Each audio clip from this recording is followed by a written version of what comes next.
Well, everybody, what's the crack? And welcome back to episode number 22 of the Inline G Flute podcast with me, your host, motherfucking Inline G.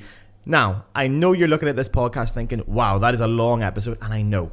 But I had so much fun with this week's guest, which I'm going to play in a minute, that I couldn't edit anything out. We covered so many great topics. So there is chapters available. If you scroll down the description, you will find chapters. You can click on them and jump to the topic you want to listen to straight away.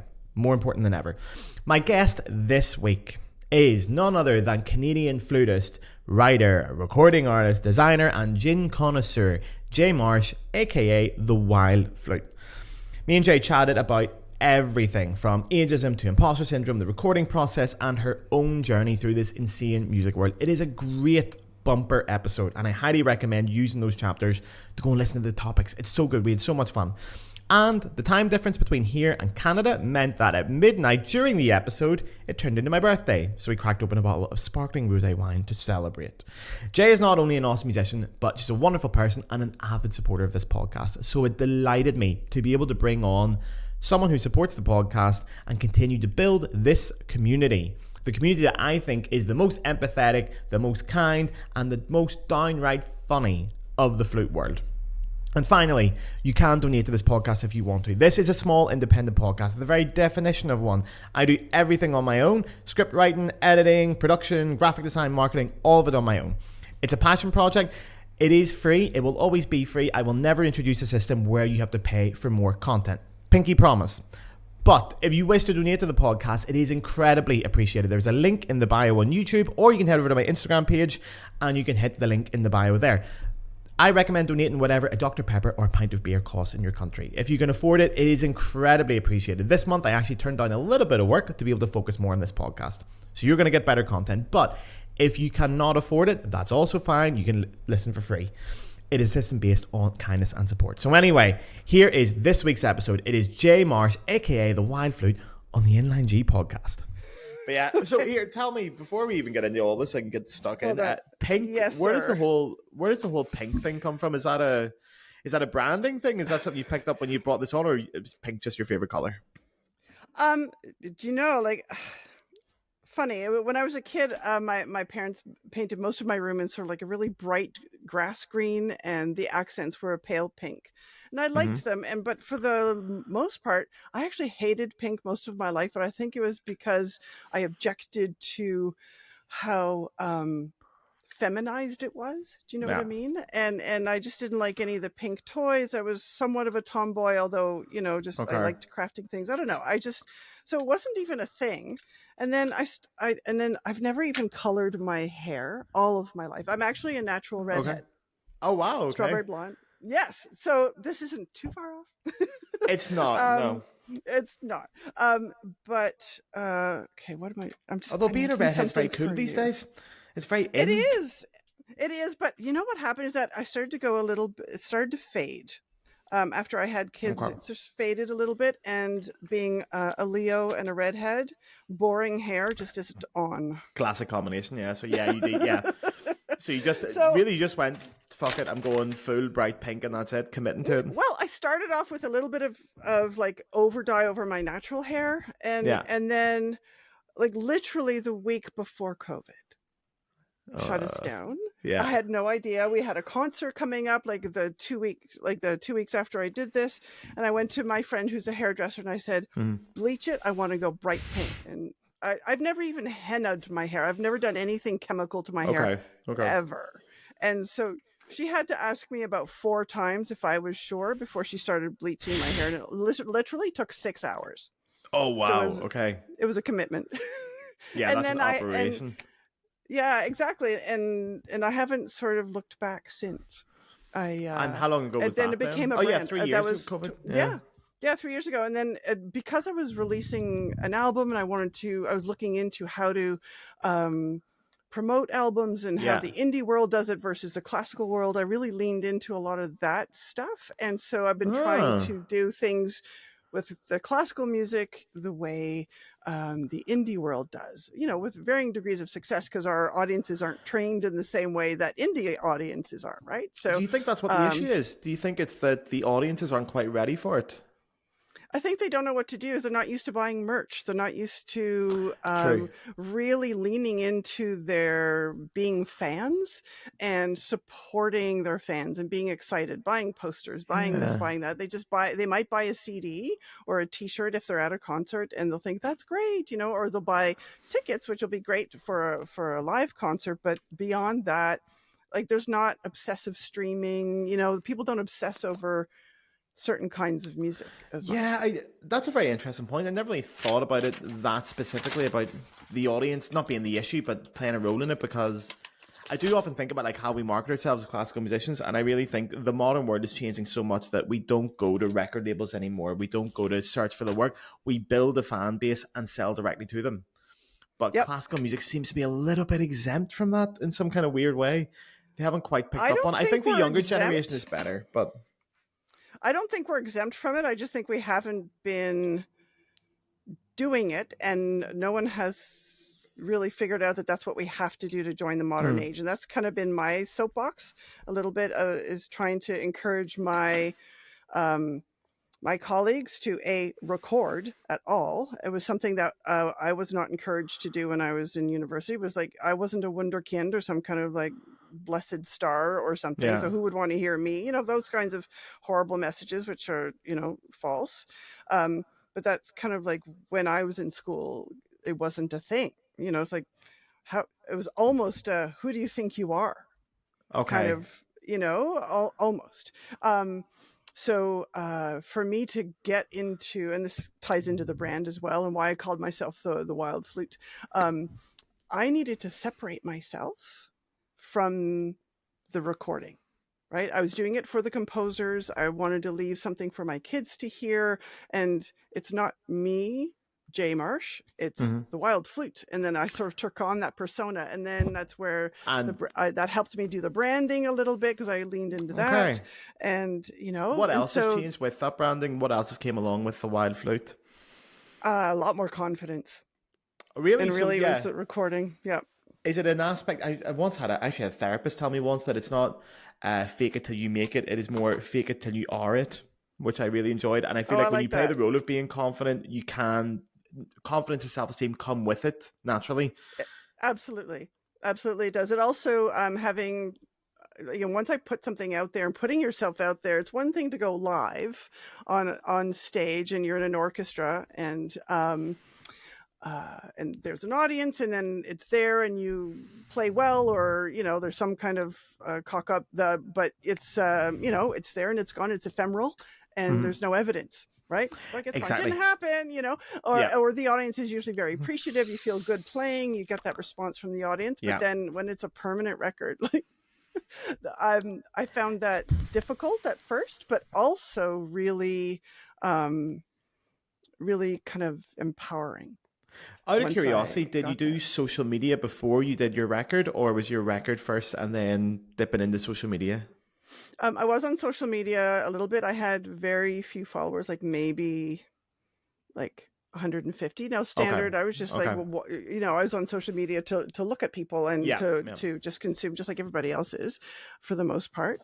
But I hired somebody to help me build up my numbers, and so I could figure out like what was going on. I went and hung out with a hip hop kind of branding and marketing group to learn what they did. And then I booked Matt Bacon, who normally helps a lot of more metal bands and other kinds of indie stuff. And then I've spoken to Jesse Cannon a couple of times, and he's another guru in the indie music space, and just trying to figure out all the different things I can do. Now, what I run out of is time and energy to do all these TikToks. I've got all these great ideas to put out content, that kind of thing. It's like, sometimes it's okay to just, I'm kind of actually a little bit burned out.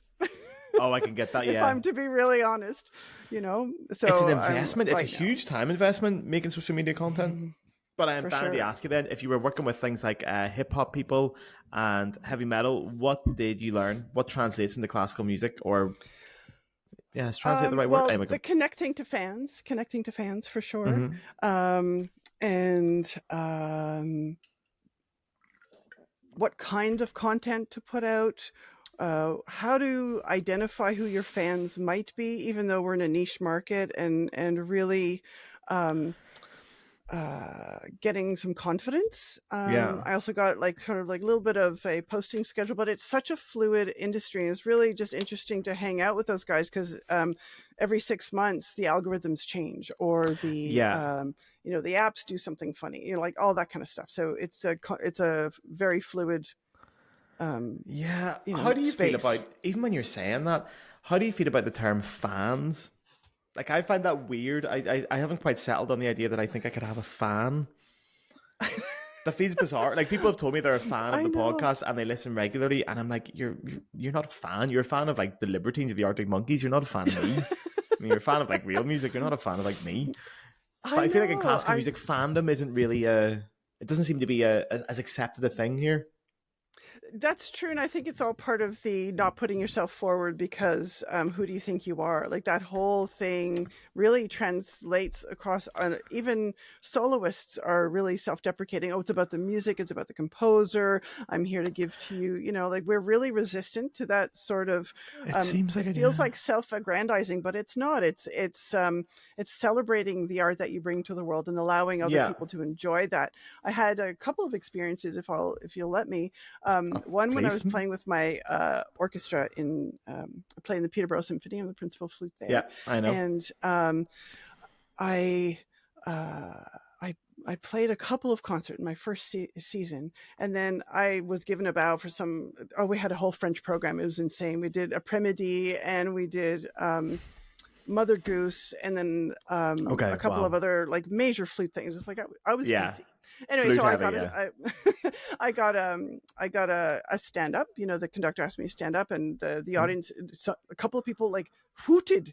They cheered like out loud when I stood up, and I Yeah. was like, It's "Thank fucking you. cool. What yeah. is that?" And I asked my best friend plays in the orchestra. I was like, "What is that?" I was like, "You have fans here. People like you." Yeah. And it's like, "But It's nobody fucking knows cool, me here man. because it's not my town." I was like, okay, other people are used to that, but I'm not really used to Yeah. putting myself out there, right? And then I presented my album. I was very fortunate to be accepted at the National Flute Association for the 50th anniversary in Chicago. So, and I was setting up, and I had a couple of friends who were looking after me, and someone came to the door and said, "Look, I just want to say hi." And I didn't know who this woman was. We're not connected on any socials. I don't know how she found out about me, but she was really appreciative, just wanted a hug, and just was in tears with the expression of, Wow. appreciation for the album. And so that made everything that I'm going through worth it. Just one person, if I move one person, I'm done. I'm good. Totally understand that. Yeah, I can relate to that entirely. Yeah. Yeah. Sorry, I'm going to have to interrupt you for a second because I'm going to have to open my champagne. Yeah. Because, hold on. yeah, as we deliberately decided. Yes. And then wait. Yeah. I've got a thing. Oh my God. Hey. Happy birthday. I love it. Hold on. Can you see? I can't see it. It's beautiful. It's beautiful. Okay. Because I can't see that you can see it. Right. I have to be careful here because I don't want to make him. I don't want to blow this up. It's a very, very cheap bottle of very cheap German Rosé, sparkling Rosé. Excellent. Hey, right. And then I have a birthday hat. Oh, that's what I was making. I have a birthday hat. Can think of no better way to bring in my birthday. And I've got pink sparkling wine as well. Oh, excellent. So you're going to open mine. Fuck's sake, you put a flake in that and some I'm strawberry wearing a stupid sauce. party hat on an international blog. I love it. Where my life has come to. Yep, sitting on the internet, wearing a party hat, drinking with a drunk I can't Irishman. even make it work. Talking about flutes. Yeah, well, we may have to edit cheers this then, bit. stanch it. Fuck the hat. No, we're keeping it all in. I want everyone to know how unprofessional this podcast is. I want everyone to know what goes on here. That's all right. Honesty. Well, you know what, I'll perch it on my head so that we can at least get a still of me wearing the party hat. And because I have to show you the picture of you. Oh wait. Oh, you moved, you bastard. Okay, now stand I'll stay still now. Hang on. Smile. Hold on. There we go. It might be fuzzy. Okay, it might be fuzzy. Yeah, it's a little bit fuzzy. But there you go. That's incredible. Okay, I love that. I love that. Yeah. Thank you. Thank you. It's a real celebration. And it's so cool to have you on as well, because obviously since like day one of the podcast, or pretty much since the early days, you've reached out and told me how much you've enjoyed it. And it's so nice to be able to bring people that listen to the podcast onto the podcast and build a community here that's entirely our own. Fuck everybody else, man. And it's so nice to have. I don't know how to open this, and I don't think I can. Champagne. Oh, this champagne, yeah. And I'll have gin instead. Oh, I'll have a pink gin instead. I'm a big man for I love a pink gin. Glendalough as well. Is Glendalough Irish or is it Scottish? I think it's Scottish. I've drank it a few times. My mum drinks Glendalough actually. Oh, really? It's yeah. very pretty. It has a nice color to it. Good there gin. it is, nice and pink. Has the gin craze swept Canada as it has the rest of the world?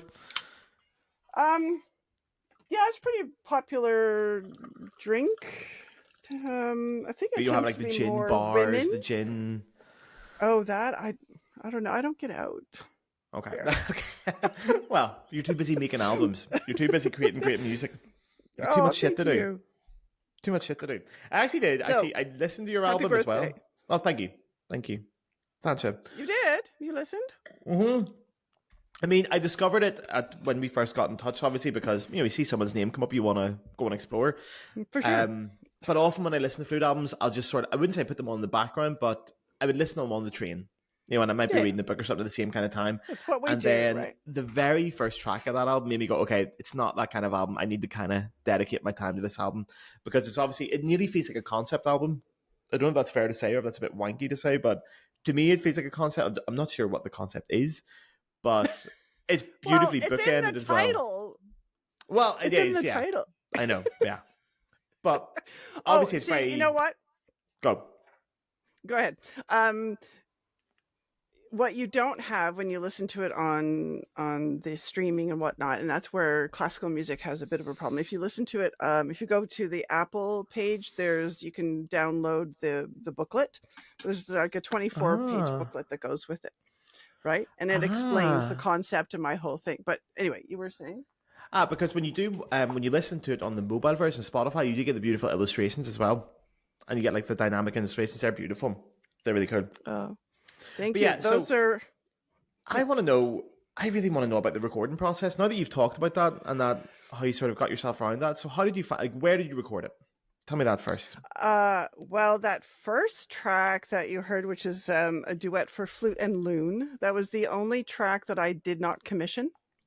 That was written by Diane Barry, and it was for her mother, who grew up on Georgian Bay, which is where our family has a cottage on Georgian Bay. It's a very large body of water, part of one of the Great Lakes in North America, and loons are quite ubiquitous, right? And so the loons reminded this composer, Diane, of her mother's time in Georgian Bay, and she wrote it for her mom. And so it's a duet for flute and loon.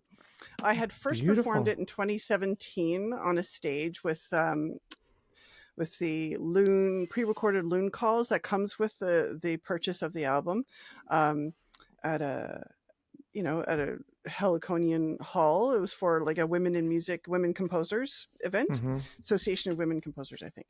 And I really enjoyed it, and I thought it would be kind of fun to record that someday at our cottage. And so I used that track as the main track to apply for grants, which I did. So that was the demo track. And so I hired a producer, and who ended up being a lovely friend of mine, and he's a fantastic live and recording producer. He's also a phenomenal trumpet player. His name is Robert DeVito.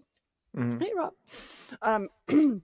He came up to our cottage, and we recorded early in the morning and also at night the flute part to go with the loon calls. And then we added in some ambient sounds of crickets and mosquitoes and all that sort of thing on Georgian Bay. And so that was on the first track. So that was actually recorded at our cottage. And was that planned to be the first track of an album, or was it planned to be a solo thing that then developed into an album?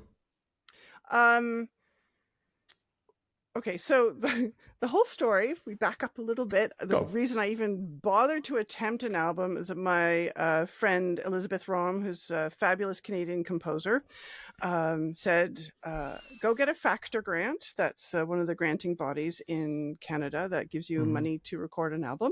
Go get a Factor grant and I'll write you a piece. Okay.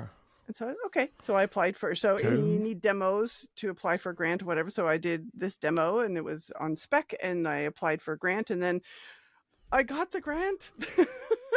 But I had to develop a whole story I started with a Kickstarter. I had a whole story of who I was going to commission to write pieces. And then in that process is how I developed the story to apply for a Factor grant.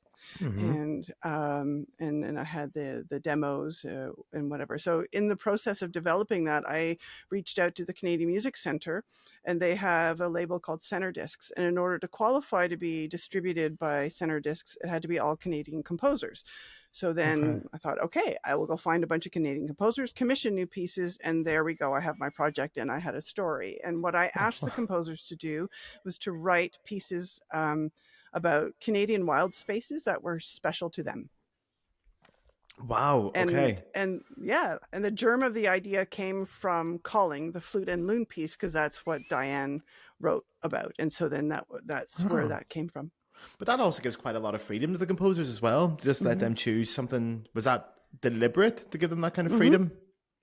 Yes, it was deliberate, and that actually forms a part of every piece that touches this album. And I'm hoping to do a second one. It's a whole project sort of idea.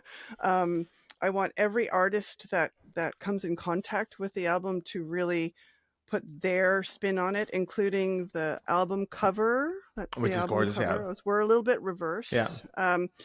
The photography, makeup artist, hair people, like anybody that touched it, including the videos. I've done single videos for most of the tracks. They're very special art videos, and I had the animators or the cinematographers create pieces that were meaningful when they listened to the piece. So and also you'll notice in some of the videos, and I have a trailer, I hired artists like painters to paint to the music, and I had them videotape that, and I used the video of them painting as projections on the live performance. That is so cool. Premiere. But I love that. Yeah, I love that appreciation of the artist as well, and every person that contributes to the artistic outcome of it. I actually read. Obviously, I was floating about your website as well, and I read it was a really cool thing that on the front page of your website you have your own philosophy about how to make music or about art in general. And one of your things was about like your responsibility of the composer and how they come first, and the space in between is where we sort of slot in. Obviously, that was a big part of the thinking then with the album, was it? Yes, it was. My parents were visual artists. I do some visual art. I'm also a graphic designer, so I have touches in these areas. And so multidisciplinary arts in general are important to me. I used to work in film as well, so I could visualize ideas and I could give good briefs to the artists who were doing the videos. And so I understood what was going on, and I could have done the artwork myself and done everything, but at one point I realized it was too much for me to do everything. And then I really wanted, if I was going to invite other artists in, how would I want to participate? And I wanted it to be their freedom. Like, in the end, I would say, yes, but let's tweak this a little bit, because they're not necessarily in my head and know what I'm envisioning. But they needed some encouragement to be free and to express themselves. Yeah. And I think we managed that with most of it. So actually, when you're saying you're a multidisciplinary artist, do you view yourself as primarily a flute player now, or are you still multidisciplinary? I've always been a flute player. Yeah, would you put that, would you rank it a little bit higher? Yes, absolutely. Because it's the one thing, like I've tried working full time in other areas to try and just pay bills and that kind of thing. What have you done? Have you done anything terrible? I love juicy stories like this. What's the worst job you've ever done? The worst job I ever done. honestly, it was probably telemarketing, but I was really, really good at it. So they begged me to stay, but I quit after a Like week. cold calling people and that kind of stuff. Yeah, I'm Oh, very that's the chatty, so worst I job in like the a, world, though. it is, Oh, and so I try to be like, and mind you, it was for a new concert hall that was oh, selling, you know, subscriptions, and so it was still within my wheelhouse, and I think that helped me be good at it yeah. because I'll start talking to anybody, like whatever, I'll find a point of contact, but also telling them that I'm a musician and I love this hall and all that kind of thing, and it made it so that they were eating out of And my. but you were gone after a week anyway. Oh yeah, I What couldn't what stay. happened? You quit or they sacked you? Oh, I quit. Oh no, no, Oh, no, you I can talk quit, and they about it begged now. me Like, to don't worry, they're stay. not going to come after you now. I It was wouldn't a worry very, about it. very long time ago. Yeah, no, it was just the supervisors and like the I had to put up my hand and schedule going to the bathroom, like that kind of Oh inhumane God, treatment. I just man, wasn't interested in man. that. I've never been interested in that. So I don't work well under those kinds of circumstances. I learned Yeah, that very early on. yeah. Well, obviously, even being so multidisciplinary and doing so many projects and leading your own way and doing so much shit, you obviously enjoy working on your own. Yes. Well, Yeah, I think so.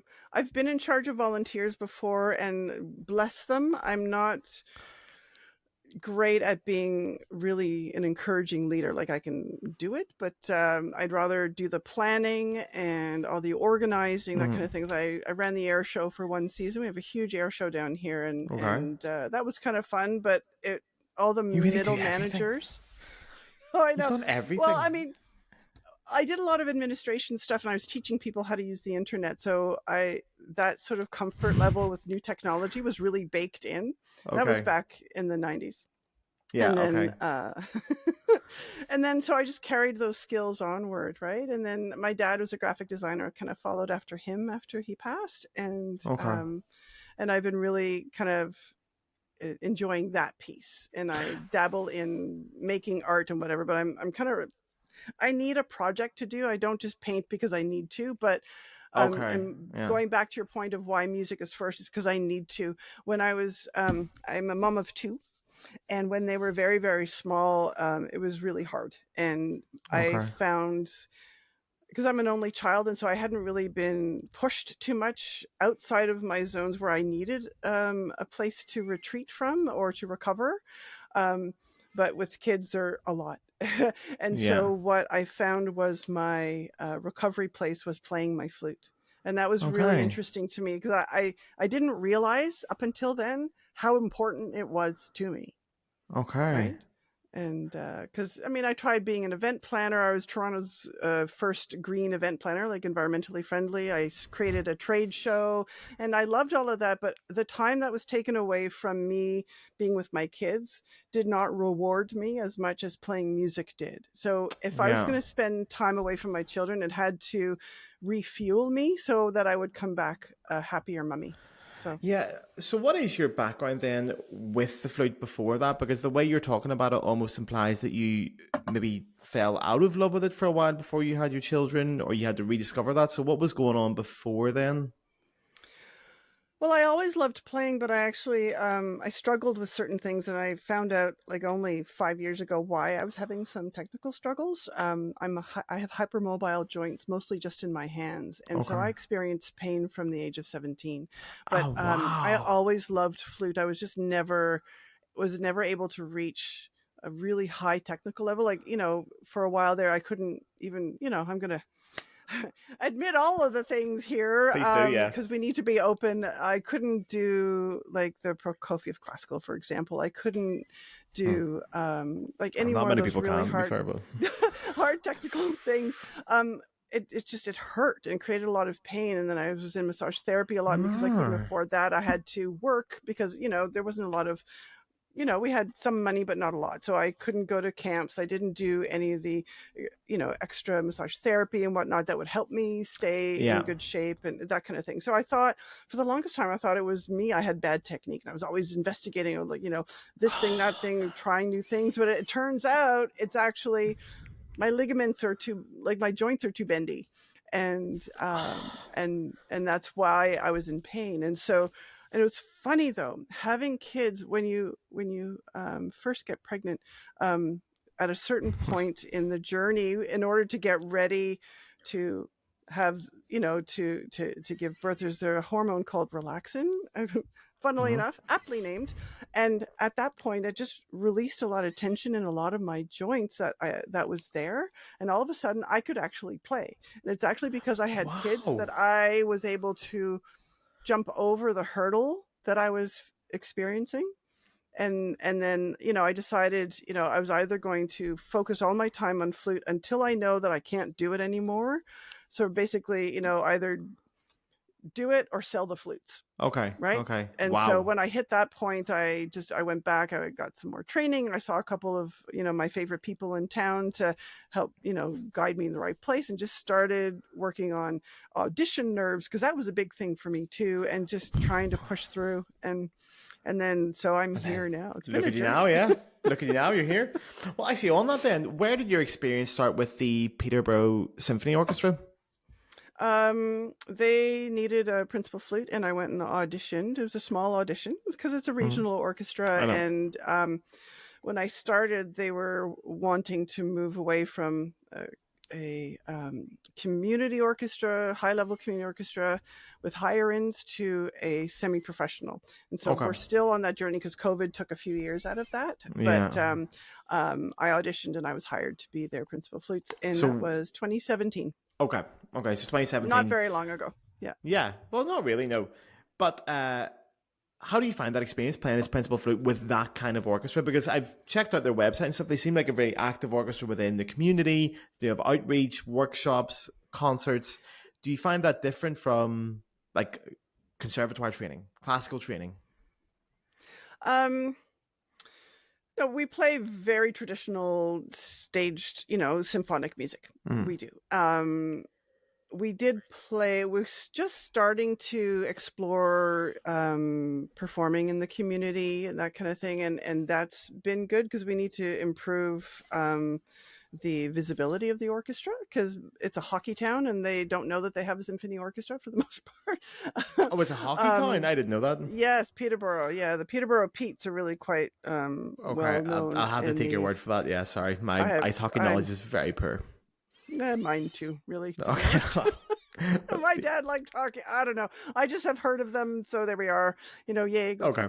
But the conductor is also conducting an orchestra in Toronto, where I live, which is an hour and a half away. So I travel to get to this orchestra, and he conducts a community orchestra here, and again, similar, fairly high level, but we're in Peterborough, we hire in a fair number of string players. So there are all players that I also meet up with in the freelance orchestras in other areas of the city. And so we sort of joke around in Ontario, because there's a number of regional orchestras that hire in extra players when they need to. And generally you get to them by traveling this highway called the 401. Highway 4, it's the part of the Trans-Canada Highway. And so we call ourselves the 401 Symphony. Beautiful. It sounds like a Bob Dylan song. The same extras show up to each concert that they can, like you run into your friends. And so I do play on occasion with some of those orchestras. But how do you find the experience playing with the orchestra then as well? Because it sounds like it's a very comfortable orchestra. You know a lot of people. It sounds enjoyable and a very pleasant experience. Is it different to traditional orchestral playing, or... Actually, I think what I'm more wanting to ask is, do you feel things like imposter syndrome? Do you get nervous? Does all that play into that experience? No, all that work that I did, that I was talking about, of either I make it or sell the flutes. When I play in an orchestra, I don't generally get nervous. And actually, what I did, well, I think I used to, but what I did when I was trying to say, do all the auditions and get ready for those and whatever, is I realized I need to get to a place where I trust myself and I trust my playing, and that, and that's what allowed me to not feel nervous anymore. And that started with performance. Now, I'm also a piccolo player. And so there's no hiding on piccolo. So I think my nerves, probably in live performance, my nerves were well dealt with because I play piccolo, right? It's a tightrope walk. And so I got used to that. So Yeah. it's when you're being tested like an audition, and the stakes are kind of high, like you can psych yourself out a little bit. But working to a point where I really trusted myself allows me, like, I mean, in addition to just really refining my technique and being able to perform, that helps me. But I also really love orchestral music. I'm kind of an orchestra nerd, and so Okay. with the Peterborough Symphony, even though we only have 5 concerts a year, we do fairly traditional pieces along with some new Canadian stuff, that kind Mhm. of thing. But I really love being in an orchestra. Making music with the other wind players and getting to know each other well enough so that we know how to make music together. That's the different feel from the other professional work that I do when it's a pickup orchestra, or I'm playing as like fourth flute in an orchestra that normally plays together. So that's a different feel. I don't get to be part of the sound necessarily. I have to fit myself in Yeah, yeah. and very, very quickly meld myself with a section I don't really know necessarily, because it's going to be different people each time. But in Peterborough, I get to know the other principal players, Yeah. and I get to participate in the leadership, and that's what I really like about that role, because I do have ideas about parts, and I have ideas about how flute sections need to work with the other sections, and so Hmm. I get to exercise that mental muscle a little bit. Yeah. And did I see? I might be wrong, and if I am wrong, please correct me on this. I'm wrong way too often in this podcast. But did you guys do the classical symphony recently? Yes, we did. Now that's a beautifully bookended thing, because we just spoke about the classical symphony and how much you didn't want to Yes. play it, and now you played principal flute in the classical symphony. How did you find it? Yes, we nailed it. Was that the first So time you I'm played very it proud of us. since? Is that the first time you No, performed it in orchestra? Okay. no, I've performed it before, but the last time I did it, it wasn't as comfortable. And this It's time never I put a lot comfortable, of is it? right. I know. But this time I really, I'm a very different player from the last time I played it, and that was with a community orchestra. So the stakes aren't as high, but with a stage full of my colleagues that I see in other orchestras, Yeah. it's the real thing. And so we worked hard, and I brought in a second flute player who is really fantastic, Jill Flutes. I don't know if you follow her. Oh, I She do. Oh, played I do. second I with follow her. me. Yeah. Oh, she's a Yeah. monster player. Love her fingers. She's She's a fantastic. And so, wonderful player, yeah, and a really cool girl as well. yeah, Might be a yes, possible she's guest so on this fun. podcast in the future, but Oh, she'd I'll be not spoil wonderful. anything. Yes, she's adorable, and really an interesting person. Like just, I was, pleasantly surprised, because that was the first time we really started to get to know each other well Yeah, okay. outside of I social was media. curious about that as well, And yeah. yeah, and there are people who you might assume they might be some things, but whoever, because they're young or what have you. But she's really a fantastic human being, and I'm really Yeah. glad that I brought her out. And It was so I so hope. fun seeing you guys together on social media, because I follow her separately and then I follow you, and I never even put two because obviously Canada is fucking massive, so I never really Yes, associated the two people in exactly. Canada could be playing together. And I was like, oh fuck, there you go, they're both together, and I thought Yeah, it was I know adorable. we It were. was a very pleasant moment for me. And she's so fun to play with, and so enthusiastic, and really cares a lot. And she's a great colleague, and will become an even better Yeah, colleague as she grows into her, flute playing. She's fantastic. And so it that's made it really awesome. easy for me. Although I was nervous at first, because, like, some things just don't fall under the fingers, and I was just like, oh, don't mess It up. never falls under the fingers. So like, the classical symphony never, whatever the fingers are as well. I don't know how many cheat fingers I've learned for that piece over the years. And yeah, to be No, honest, I I just know, blow, hope for the best. Close your eyes. Close your eyes, hope for the best. And right? I see how you know. get through it. And you know what we did, our final concert last season? We did Firebird. Oh, fuck. Oh, sorry. Yeah, Right? okay. And Yeah. then in May of this season, we're doing Mendelssohn 4. Which is a So bollocks of a piece, but it's also a great piece. I enjoy that piece so much that it sort of I love outweighs it. the technical demands. Yeah, Because yeah, I'm and to not be mad honest, for classical symphony. I'm not a huge fan of it as a piece. Like, it's grand. It's it's Prokofiev. It's great, but it's it's not my cute. favorite piece of music. And I No. feel a little bit the same with Firebird. I like the parts of the Firebird suite that the flute isn't too heavy, not deliberately, just by chance. But Mendelssohn 4, fucking love it from start to finish. So Yeah, that's that one of makes my it a I lot love easier to all of learn. Mendelssohn's. Yes, Do you have a it sure favorite composer? does. Is there any favorite composers that stand out? Actually, can I guess? Can I try and guess who I think your favorite composer would be? It's going to be a good one. I genuinely Well, don't know the there's answer to this.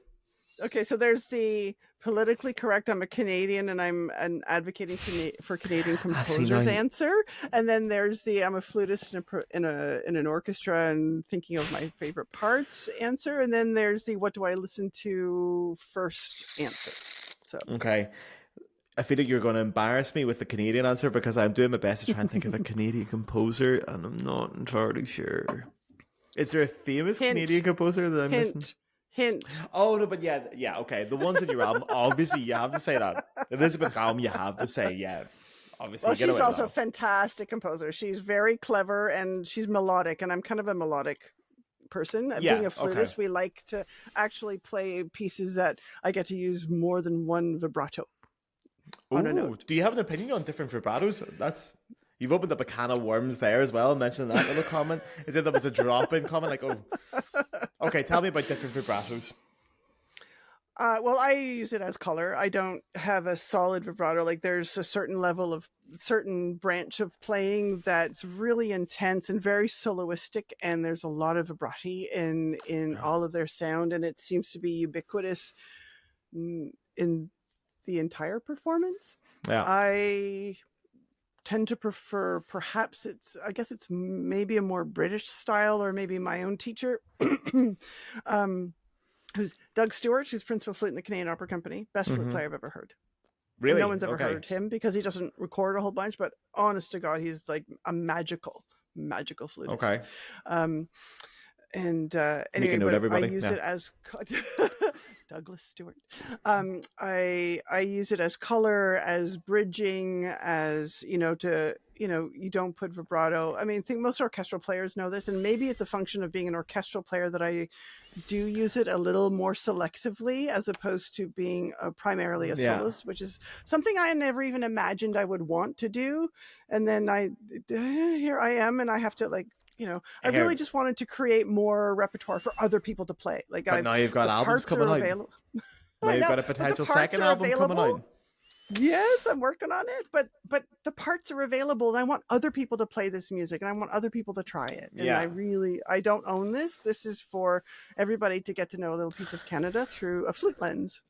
Yeah, that's a beautiful attitude to take towards music as well. I actually do feel the same, to be fair. I've had many lessons where I've worked with students on different repertoire, and I will always give them the opportunity to say, I don't like that. I just don't like the piece of music. I'm like, yeah, you're allowed to not like it, but there's a certain amount of respect that has to be paid towards the composer, and you're not really allowed to turn around and tell me after 1 year you don't like Mozart, or you don't like Bach, or you don't like, I don't know, Franck.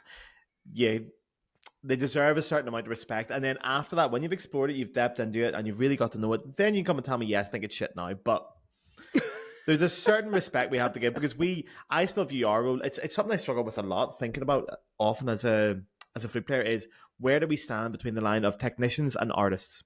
Where do we sort of blur in that line? Are we 50-50?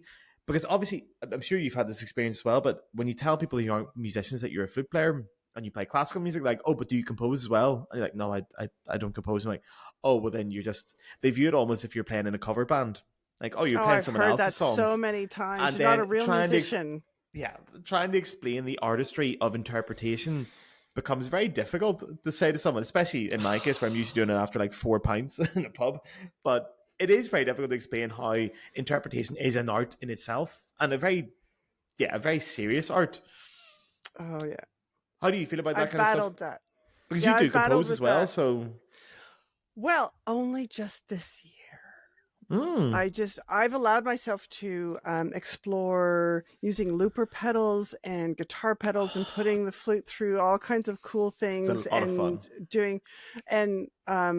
working with percussionists to really create improvisational things. I did a whole sound healing event, and a percussionist and I created some structures and had some ideas, and then we improvised through most of it. But through his encouragement to, really lean into improvisation, I started to create structures. And then I've always written other kinds of like I'm a writer too, and I do some poetry, but more ritualized, sort of evocative, bits of writing, um, if you will. But then those sort of have been turning into, oh wait, this could be a song, and so then I've been allowing myself to have that stuff come into my life, and so I've written a couple of songs. And I just wrote. I'm collaborating with. A singer, songwriter, pianist. We just wrote a Yule song, and so I'm hoping to be able to produce that in time for Yule. And so this is all very, very new. I can sing in tune. Well, that's all you need, isn't it? I don't know that I would want to put my voice out as the front person. I don't think so. Why not? Because you don't think you're good enough, or is it a question of intimacy? Because I do feel like singing is incredibly intimate. I would play the flute for 1,000 people before I'd sing for one. Yes, definitely intimate, but also just I think it's more of being unpracticed, and the amount of practice we do on our instruments. And how we practice really sort of sets us up for improvising to be difficult. So I've been leaning into that a little bit to release some of that, but also to try and start singing when I haven't trained for it. And the level of perfection we expect out of ourselves, especially as classical musicians, but flutists especially, because there's so much competition. That level of perfection we expect, I think, like it's bleeding into that. Although I put it out on SoundCloud, and you can find it. I did 2 demos of 2 songs that I wrote, and it's me singing. I just bravely put it out there. Yep, you can go find it on SoundCloud. Fuck, I feel a bit stupid. I didn't even get that. my research has let me down on this one. Well, I have stuff everywhere. Like I have a you really pile do, of to be links fair. In my defense, yeah, you really do. There's a lot of stuff out there. When you Google your name, there's a lot of stuff out there, which is great. It's very impressive. And that's what I think. As classical musicians, if we're going to put out recordings and whatnot, we have to do that amount of work. And I did that because I wanted to see what would happen as a classical musician coming out of nowhere. Yeah. What would happen to the music or to the people, and our other classical musicians and classical music fans don't react on social media. They don't respond. They don't forward stuff. They don't do anything, but you meet them in person and they're all over you. They're going, oh, I see all your things all the time. You're so fantastic. It's like, I had no idea that people. So then it's like weird. The actual amount of people that are seeing me is more than I think. Yeah, it always is. Respond. It always is with classical music. It's such a weird world sometimes for that kind of stuff. I've had some very weird experiences with that kind of thing, which I'll not get into too much on this. But yeah, perfectionism as flute players, this is something I love thinking about and love talking about, because like genuinely, like if I take my favorite rock bands of all time, or my favorite musical artists of all time, like for example, I was watching yesterday actually, the BBC have a new documentary out with Louis Theroux, and he's interviewing Pete Doherty, who is the lead singer of the Libertines. And I remember listening to the Libertines as a kid, and still listening to them now, and genuinely thinking the fact that they're a little bit shit, they're a little bit rough, was the charm. That was the good thing about it. That's what we wanted from them. They weren't polished, they weren't beautiful. And I wouldn't dream of doing that in my classical playing. If I play one wrong note, I think, that's it, I'm dog shit. That's it. Cancel me. Throw me in the fucking bin. Every time. No point. And I'm thinking, even when I listen to classical players, I've been she'll kill me for saying this, but I've had a drink, and it's my birthday, I can say what I want. I once went to a rehearsal of the Radio France Orchestra, and my teacher at the time, Magali, who we've talked about, was playing principal flute, and she played. There's actually she's done it twice, but yeah, she was playing the L'Après-Midi solo, and she did the opening solo and played a fucking stinker of a wrong note, like a fucking monster of a wrong note in the rehearsal. And like, yeah, if she can do that, why the fuck can't we? When she did it, I was like, that actually was cool as fuck. Because when she did it, she came off stage and she was laughing. It's like, oh, did you hear that? And I was like, yeah, that was. I did not expect a flute player of your caliber to play a wrong note. And she went, yeah, sure. Isn't that freeing though? It was great to have people admit their faults, and so that's why I'm saying there's a genuine charm to it.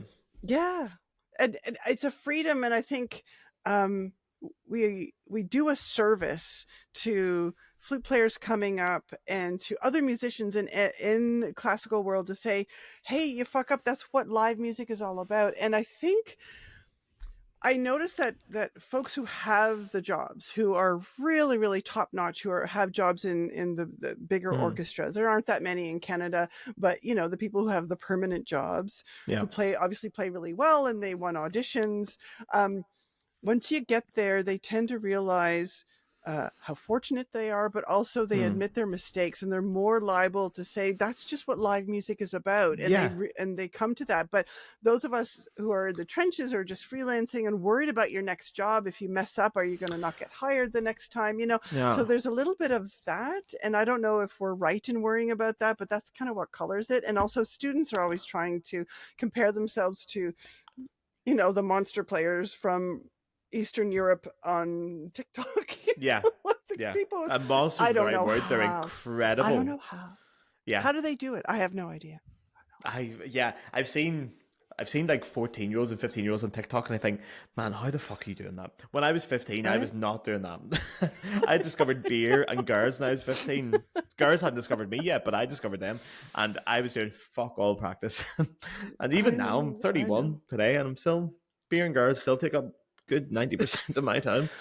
But I mean, we can make a case for there's somebody for every musician, right? There's somebody out there who's going to appreciate what you do, and that's something I've learned through this whole journey too. That there's going to be somebody for everybody, and there's room for everyone. That's another soapbox sort of thing for me. Like, Love that. we aren't in competition with each other, so I want to uplift everyone that I run into. I just I'll celebrate if you're better than me, or like you're doing something really, really well. I'm going to find out what you do and Yeah. how you do it, and learn and enrich my life from them being better, not run them down because I can't do that. It's like, well, I can do what I do. No one else can be me.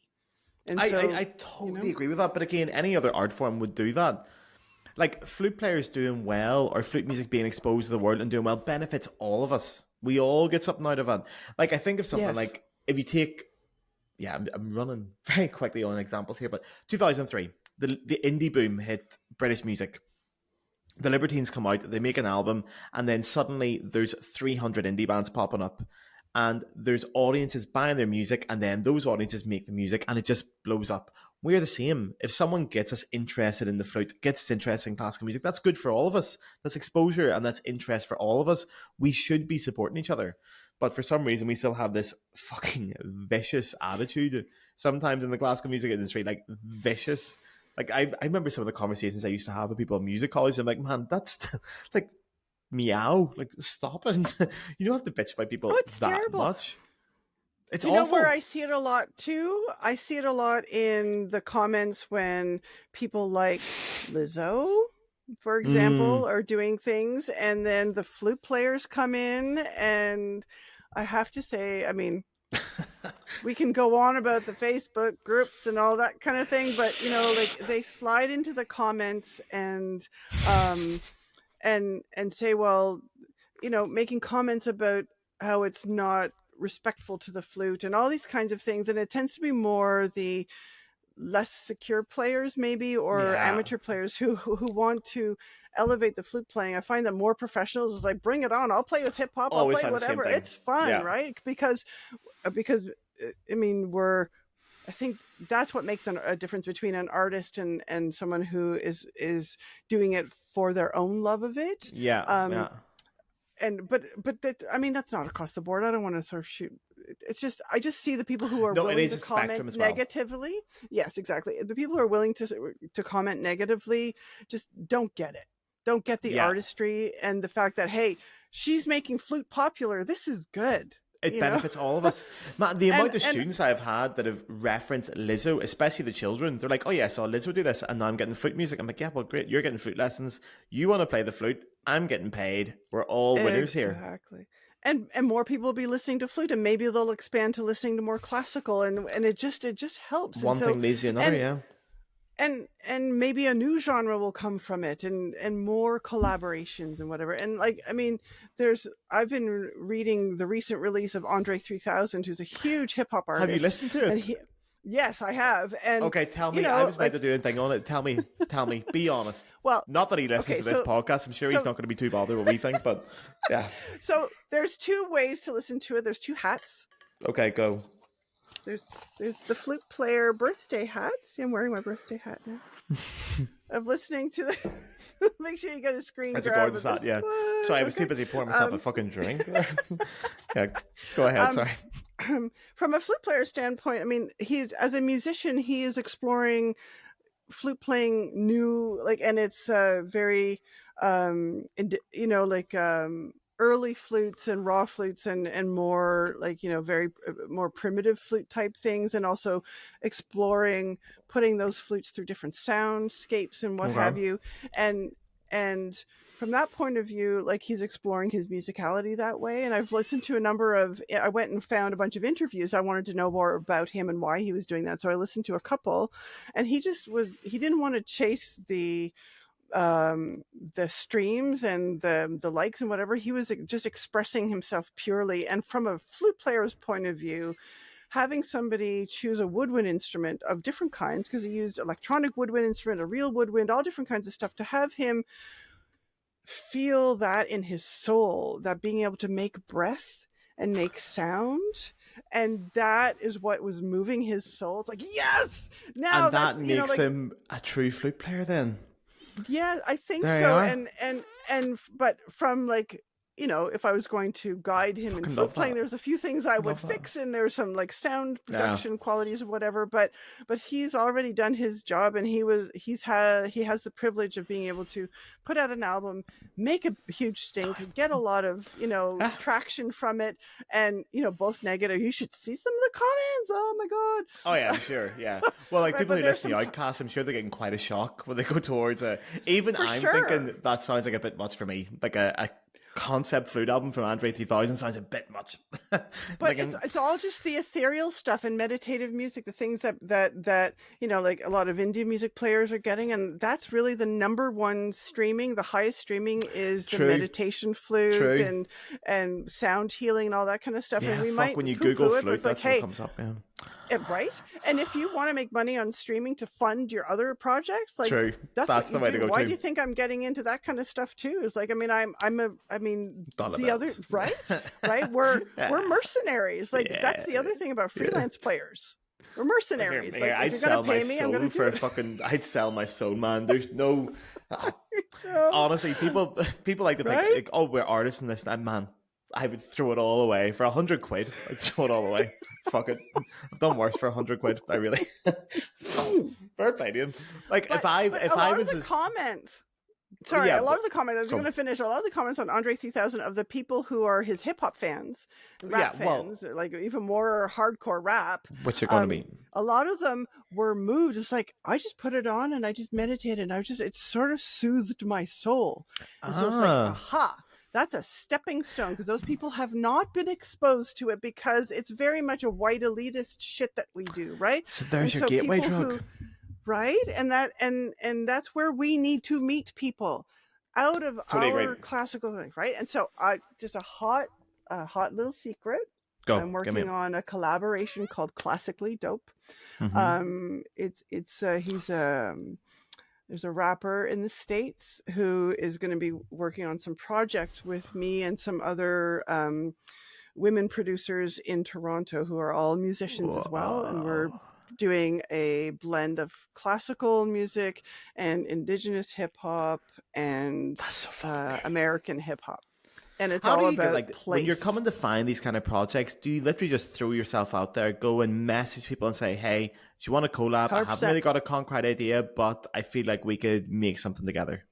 100%. If I see somebody doing something cool, I'll reach out and I say, hey, I like what you're doing.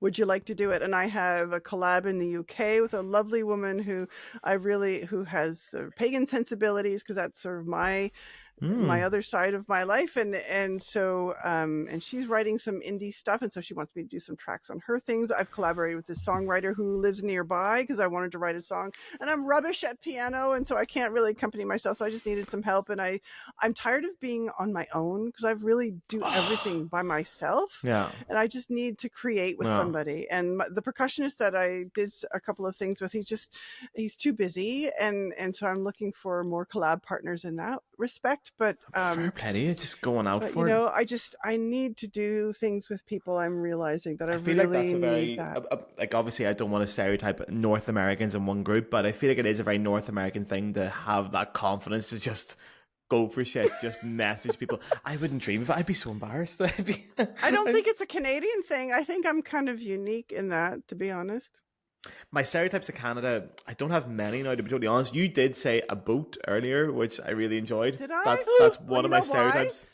You know why? It's because Gin. I'm from Nova Scotia. Oh, sorry. Gin, yeah. So when I drink, thought it was gin. When I drink a little bit, my Nova Scotian accent starts to come up. So if I keep drinking, it'll come up. But I was born in Halifax. My dad's from Cape Breton, and my mom is from New Brunswick and Halifax, and all my family's down there. And so I'm definitely a down home girl. Well, my other big exposure to Canada, which I swear to God is a good exposure for me, was Trailer Park Boys. I fucking love Trailer Park Boys. I was mad. It was like my university obsession.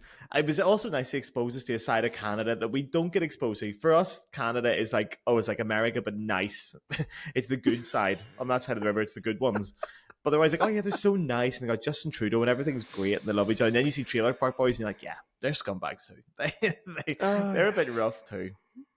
Well, yeah, we do have regional sort of battles. There's like BC hippies, and then there's prairie oil type people, and then there's Ontario who thinks the world revolves around us, and then there's the down homers. Like there are certain regional things that you can definitely get into, much like fights between siblings. Like we're Canadian and don't mess with me and don't mess with my provinces and my siblings, right? But we have rivalries in between each other. Everybody in Ontario hates people who live in Toronto, and because we're the big city versus rural. And what's really challenging in Canada, and I think it's pretty unique to us, but also possibly in Russia too, because the huge amount of space and the very small amount of population stretched a very long border. So we can't hop around and play concerts, build a big tour and hit 12 different cities like we can in the States or in Europe.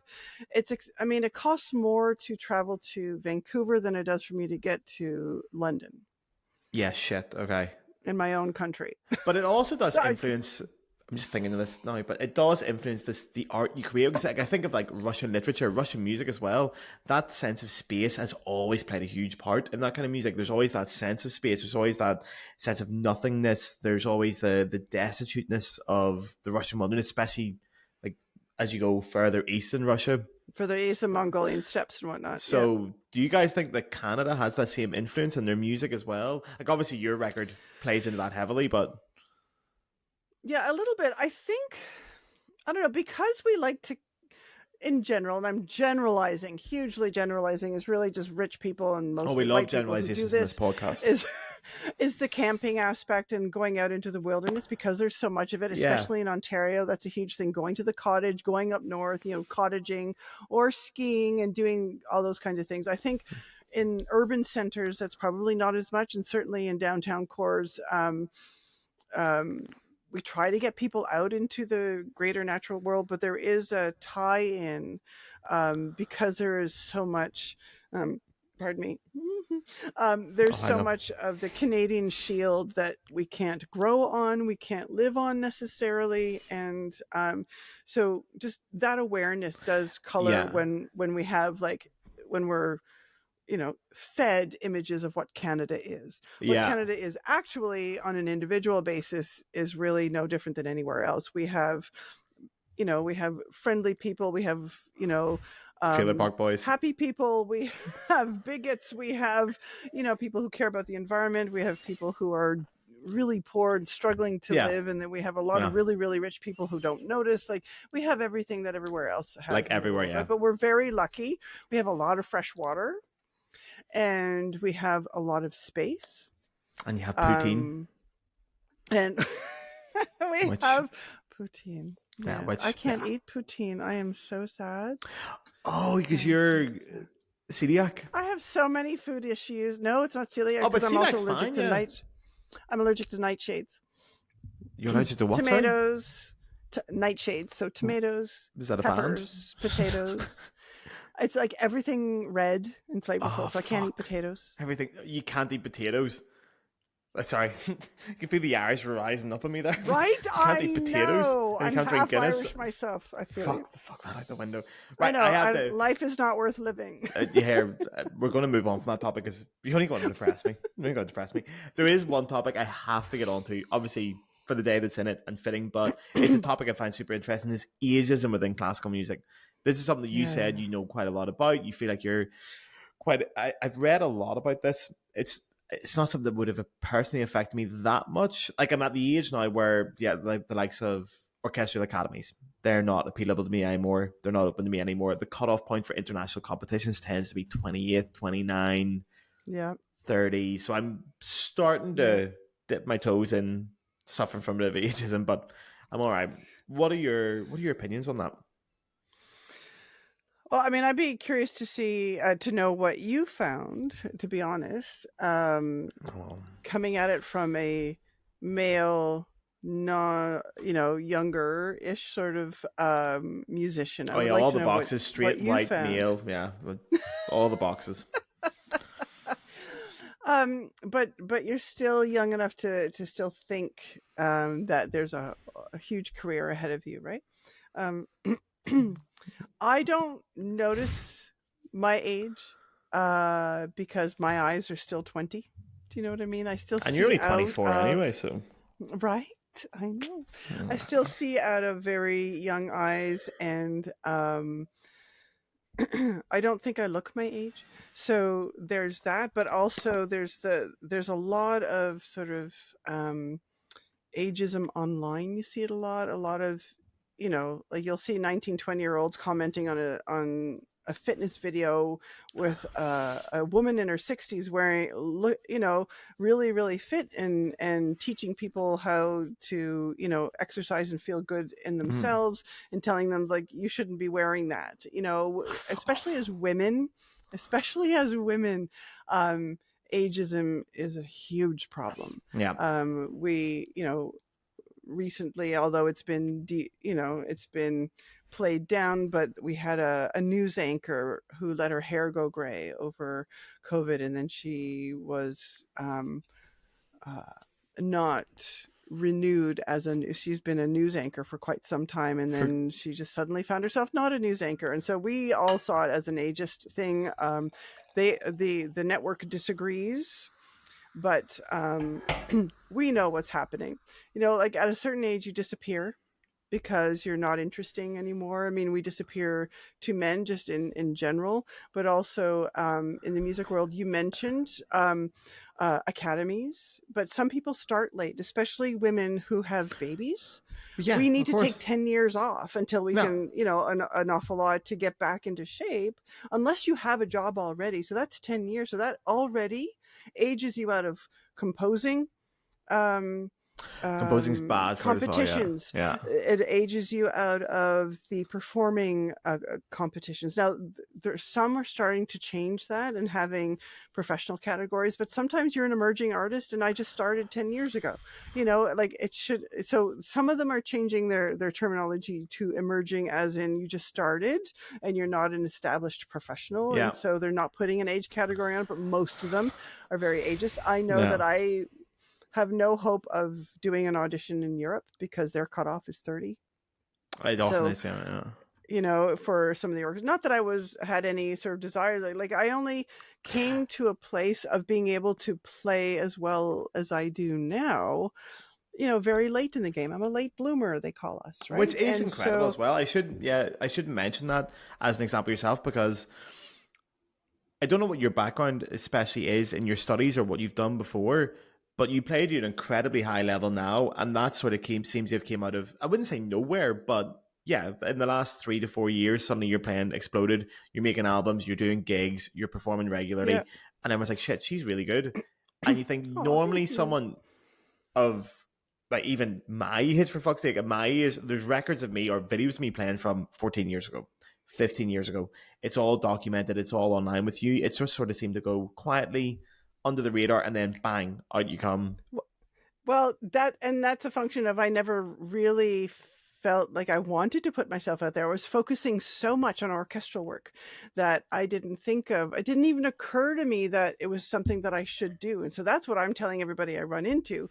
Go record something, put something in an album. Like it'll help build your own confidence, first of all.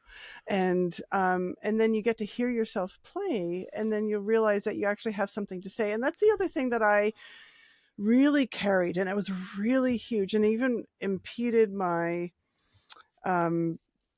doing recitals. I've put on a couple of recitals. I have a guitarist I play with. I've put on a couple of shows, but I never really felt like I had anything to say or to add to the current repertoire.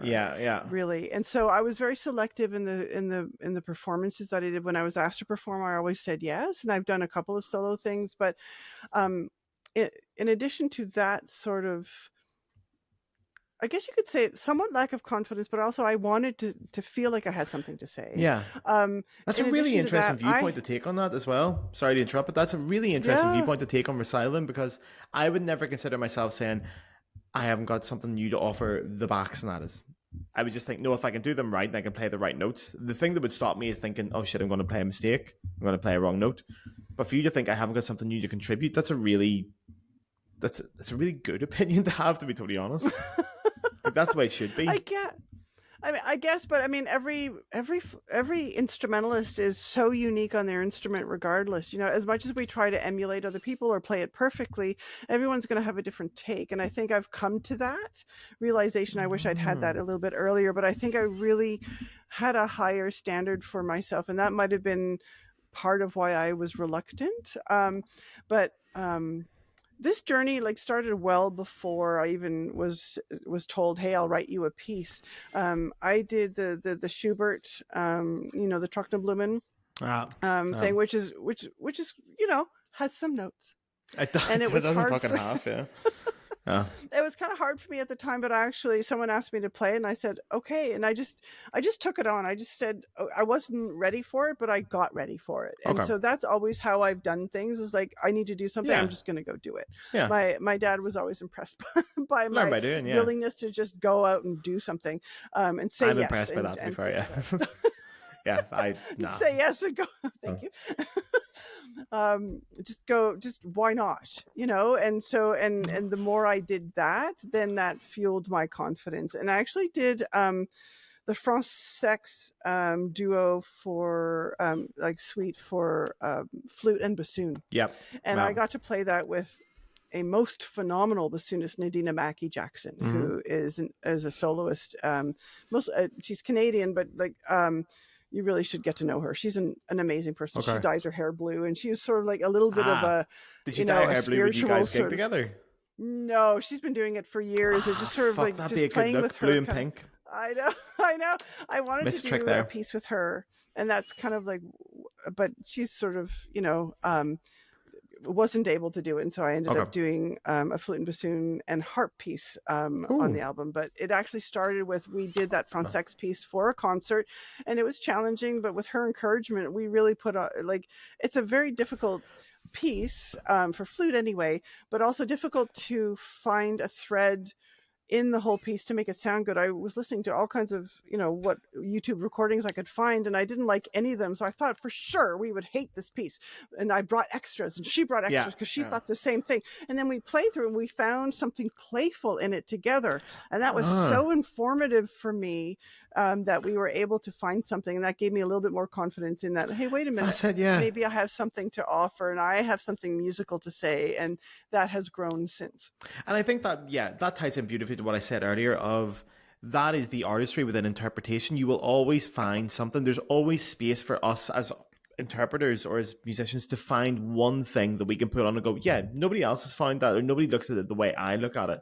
I'm going to put it on that thread, and then we're going to see where that goes. I'm going to bring a piece out of that. I love that. Right. Couple of things before we go. Well, not before we go. We got 10 minutes. It's my podcast. Okay. We do whatever the fuck I want. Can we talk forever? I'm enjoying it. I know. This will be the first of a potential trilogy, we'll say. We'll book us in for a trilogy. I'll get you booked for a couple more episodes. Yes.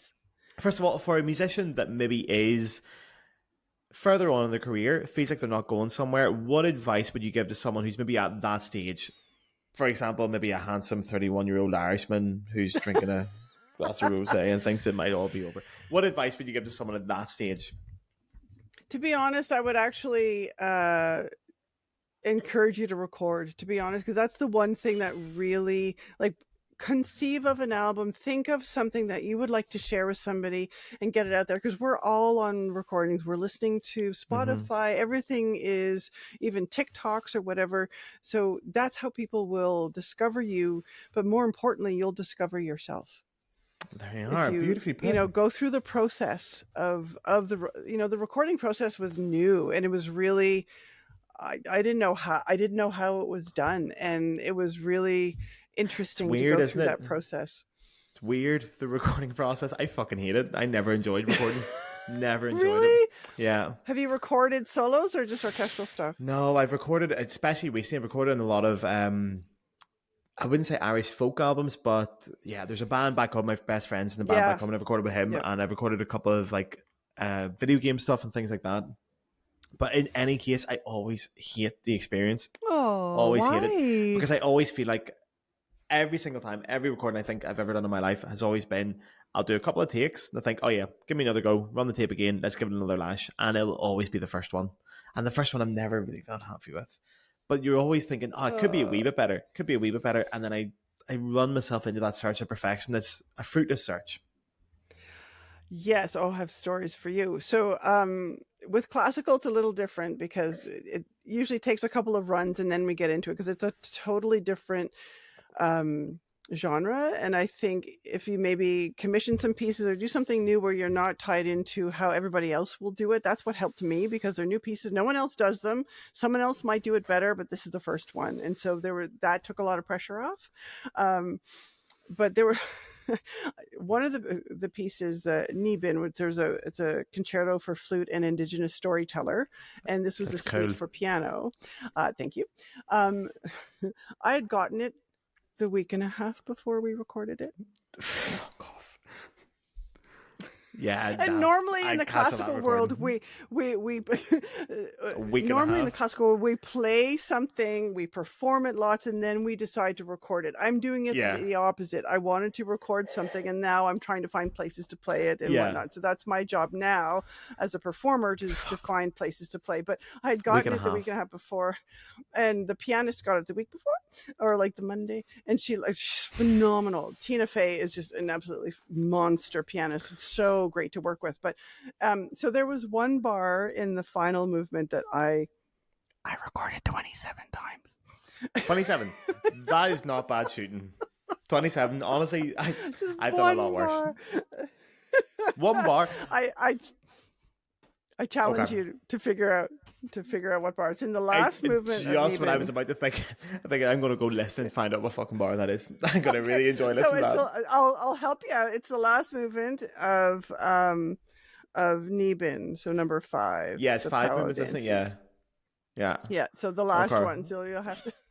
Okay, well, that's a challenge for all the listeners. Then go and see if you can find out what bar was recorded 27 times before it got right. So the composer of that is a string player. He's a violinist, and so it was very one flutist who he had, like, because he consulted a bunch of different people, and including me to write it. One flutist friend of his said it's very violin-y. So which I think is a compliment. Yes, it's very violin-y, like the part itself, and so that means, like, violins play things very differently than flute players do, and so there are some things that fall easier on the hands than on flute than they do on violin, and so this bar was a bollocks. Yeah, well, 27 times is good shooting. I've recorded things a lot more than 27 times. I know, but then if you go look at my videos, I played them live. Right, there are 2 videos. There's the Maskell premieres, and that was that's intercut with B-roll video that we did for that one. But I had to play that live, so I had to get it prepared. So you don't get 27 goes with that, do you? No. Sorry. Wait. I'm going to get it. I'm going to get it. Right, and I played that movement, the scary movement, in Chicago. That was where I premiered it, in Chicago, for the National Flute Association. Ooh, wow. And there were 65 people in the audience. Normally at conventions, you don't get that many people, but there were I was a about lot to say of people. 65 is fucking good for a convention. Right? Like I've seen. No. Yep.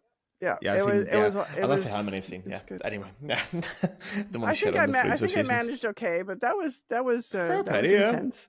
Yeah. That was intense, but yeah. Right, before you go, I say before you go, it feels like we've just got started. It genuinely feels like the ball's just starting to roll here. I know. But I so much more to talk about. The magic of editing, I'll get all kinds of shit out of this. Don't worry. It'll look great. But I do want to do the 10 quickfire questions. I wasn't going to do them, but questions. then okay. It's this podcast episode went so well. Hang on a second. Can we pause that for a second? Mm-hmm. I'm being interrupted. You'll do that intro again. Yeah, I am so sorry. I will. What's up? What do you want from Swiss Chalet? Just my usual quarter chicken. I'm keeping that in. Okay. Yes, thank I'm you. 100% keeping that in. That's keeping it in. No, man, that's too good. No. Where are you going? What are you getting? What are you getting to eat? My two boys and my husband are going to Swiss Chalet. What's that? Dinner, it's basically a roasted chicken sort of restaurant. Oh, like Nando's. Oh, you have Nando's, do you? Do you know Nando's? Sort of, yeah. We have Nando's, but it's good.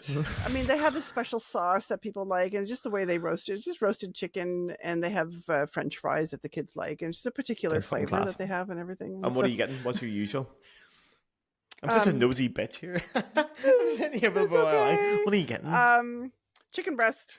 Just white chicken. I'm so boring because I'm so difficult to feed, right? I do.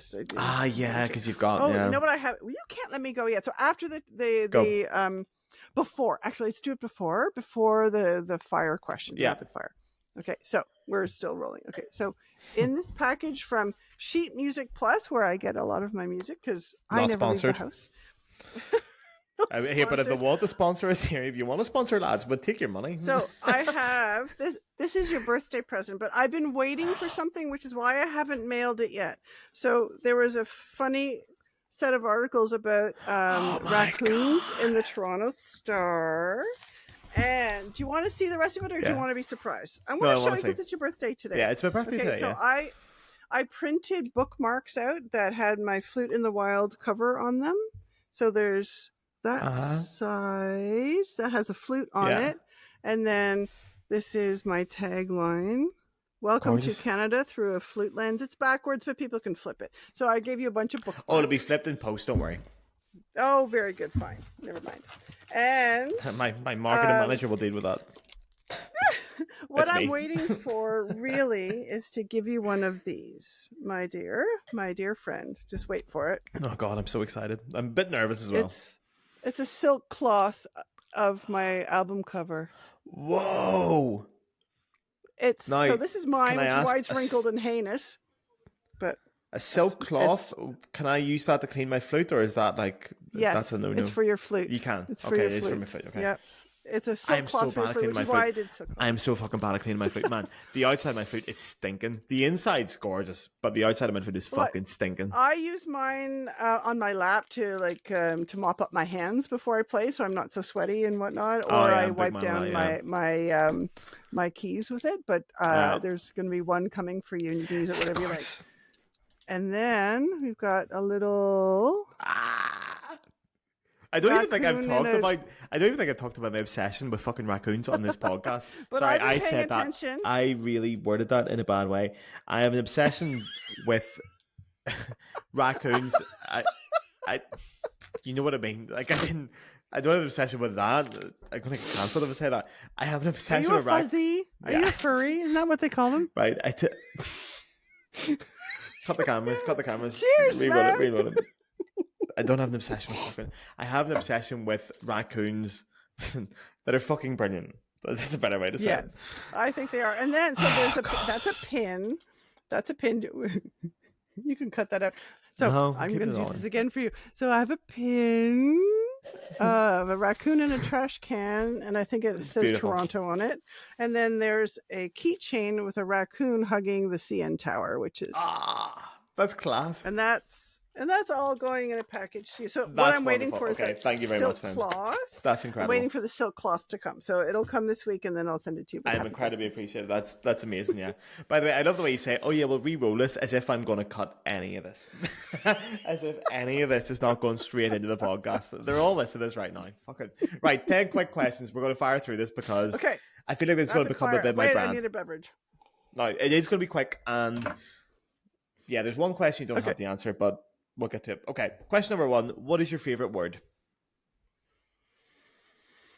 Beluga. What's beluga? Is that a whale? Beluga whale. It is a whale. Yeah, okay. It's about to say weird it's a gin, say. but no. Okay. It's weird to say beluga. It's fun to say, yeah. I get that. Yeah, fair play. What is your least favorite word? Moist. Are you one of those people? Yes, I am one of those people. I have to always make sure I edit this when I'm reading it, but it says, what turns you on creatively? Creatively. All right, we're not going to get that personal. What turns me on creatively?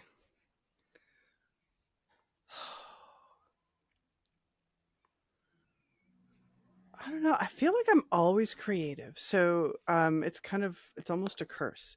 But other people doing interesting things usually sparks something. Got that. Okay, well, what turns you off creatively? People being mean. Got that, yeah. Fuck those guys. What sound or noise do you love?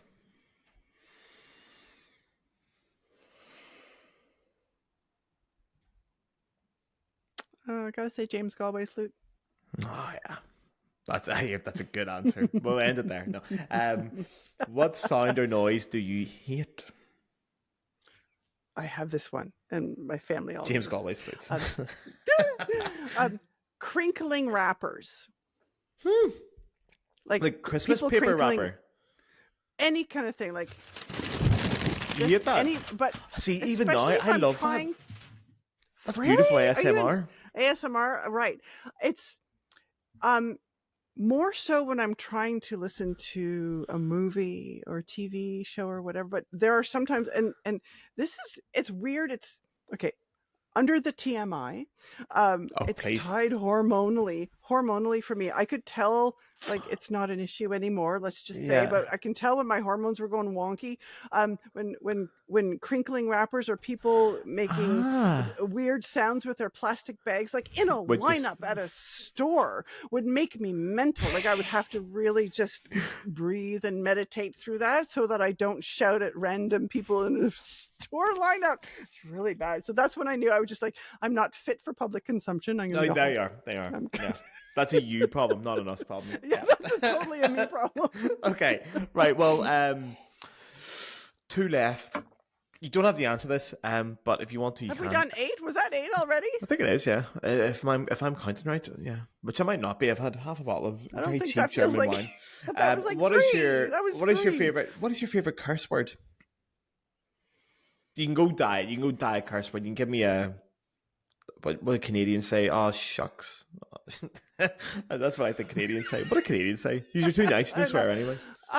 What I use all the time is arse because it makes me happy. Right. You have said that before in our interactions over text. Is that a Canadian thing or is that tapping into your Irishness?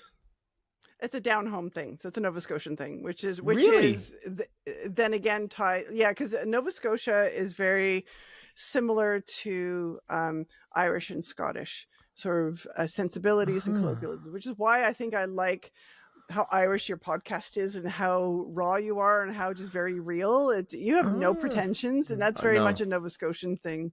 And probably more so a Cape Breton thing. Cape Breton is... Oh, okay. So part of Nova Scotia, there's like the main part of Nova Scotia, which is attached to Canada by a very sort of narrow, jot of land. But then at the very end of Nova Scotia, you'll see a little sort of, looks like a lobster claw. And it's attached by a causeway. Like it's actually like, it's almost like an island. So it's Cape Breton Island. Right. And that's where it's very, very Irish there. In fact, when we had a lot of immigrants come to Cape Breton, and then a number of Irish immigrants settled there. and there's a lot of traditional fiddling and traditional step dancing and whatnot. And back in the day, a lot of Irish, ethnomusicologists and other fiddlers and dancers came to Nova Scotia to relearn the traditional music and dancing because they were, the Brits tried to eradicate it, right? And so, but I love the way you say the Brits there. By the way, that's a woman after my own heart. They emigrated, right? I know. I'm with you. I'm with you. But the Irish that immigrated were spared that, right? Like they held on to their traditions, and that's true in Newfoundland as well. There's a lot of Irish in Newfoundland, and you'll probably recognize some of the old accents in Newfoundland. Is very similar to places in Ireland. I've heard that. Right? Yeah, very like hard R's as well. Very It's a weird accent. And and so one of the lines is down with the causeway, and like a lot of any kind of accent that comes out is very. I'm a sucker for that. I'm a sucker for that. Cape Breton and Nova Scotia. I should make that one of these questions. Like, what's the sexiest accent? I'm a sucker for those kind of accents. I really am. Right, last question. I feel like this question is redundant for you as well. But what profession other than your own would you like to attempt? But you've done every profession. So I guess I have. Yeah. I have. Yes, I'm a graphic designer. Is there one that you want to do? One I want to lean into, and I do have 2 books that I have pitched. Is children's book illustrator. What? And I have illustrator? 2 books that I've illustrated 2 books, and I would like to do that when I'm done fluting. Fuck. So when you hang up your flute, that's the next one? Yeah, I think so. Beautiful answer. Really good answer, man. Really good answer. You're going to put the rest of my guests to fucking shame when they come on in the next few weeks in the podcast. They've all got a lot to live up to. I would love to interview some of your guests with you. That would be so much fun. Oh god, yeah, but yeah, this whole Inline G community is going to get out of hand soon. It really is. So is. There's going to be problems here. I hope so. I have to take one I'm starting a podcast too. We didn't mention that, but it's taking a little bit of time to figure out how to make it work. Is it official then? Yes, we just have to figure out when and how we're going to do it. My partner wants to wait a little bit, and I have some ways of trying to answer her very valid questions of what we need to do. And so I have some solutions for that. And I would just want to interview some Canadian musicians and whatnot. Maybe some Irish musicians as well. Maybe some. If you move to Canada, guys. Yes. Right, I'll move to Canada to do the podcast. It's Canada Flutes. Because our country is so big. I don't know. It's too big. It's honestly too big. You don't need half of it. Right?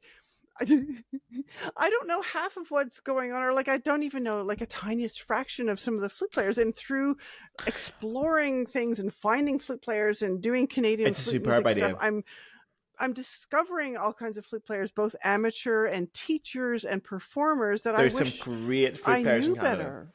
Yeah, I feel like it's one of those things as well that like we always play that game of like who's Canadian. Guess who's Canadian? Guess who's not American but is Canadian? And I feel a little bit the same with the flute playing words. I'm like, oh fuck, your woman there, she's Canadian. Yes, like didn't know that. We send a lot of really great flute players down to the States to the big orchestras. Yeah, yes, we do. Sorry, shouldn't get political on this podcast. Got political a lot. But I had the joy of interviewing Tim Hutchins. Oh the yeah, flute of Montreal Symphony. Very familiar with this time. Orchestre. Yeah. So, and also interviewed the principal. He's fucking amazing, by the way. Big fan of him. My teacher used to love him as well. My teacher back in Cardiff, great player. One of the most amazing orchestral flutists. Yes.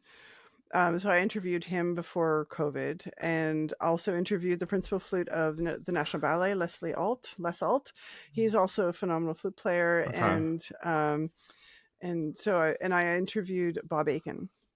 Oh, yeah. Who's and I'm in kind of the Bob Aiken line. Yes. Fuck, I are. That's like when you say Jim Carrey's Canadian, you're like, oh yeah, fuck right, and if Jim Carrey's Canadian.